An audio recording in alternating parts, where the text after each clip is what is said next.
This time on Documentify TV, a 2,000-year-old stone slab from Karnak shows something that looks almost contradictory.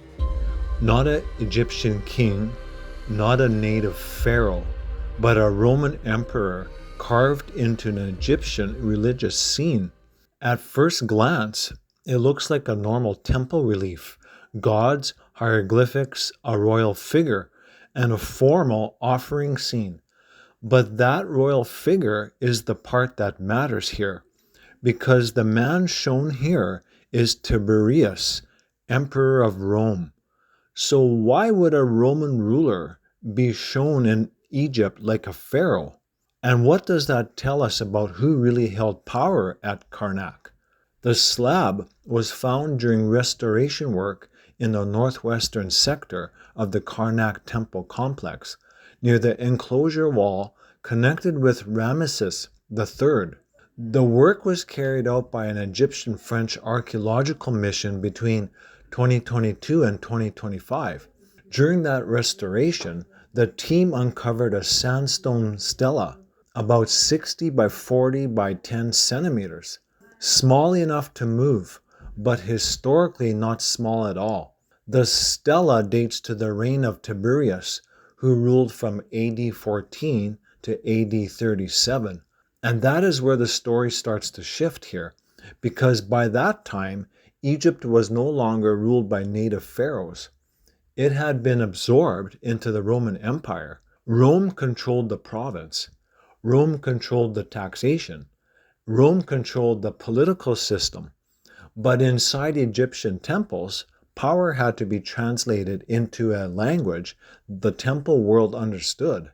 And that language was still pharaonic. On the stela, Tiberius is shown standing before the Theban triad, Amun-Ra, Mut, and Khonsu. Below the scene are 5 lines of hieroglyphics.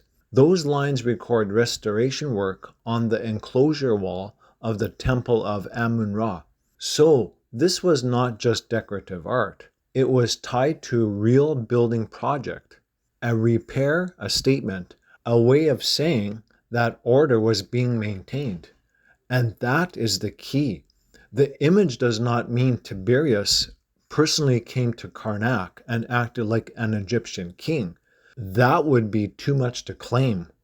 What it shows is more subtle. In the religious world of Karnak, the ruler still had to appear as the person who served the gods, restored sacred structures, and upheld order.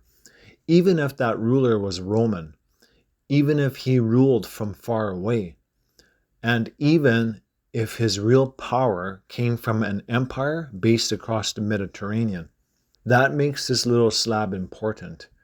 It captures a moment when 2 systems overlapped. Roman imperial power on one side, Egyptian sacred tradition on the other. And instead of one simply erasing the other, the temple image blended them together. A Roman emperor became legible through Egyptian symbols, not because Rome became Egyptian, but because Karnak still spoke in the old visual language of kingship. And that leaves us with a bigger question. When an empire takes over a sacred place, does it erase the old system?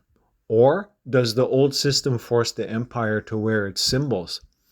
And if this Roman emperor could be carved as a pharaoh at Karnak, then this next story shows another case where power, stone, and belief came together in a way that still raises questions. That's it for today's video, folks. See you next time right here on Documentify TV.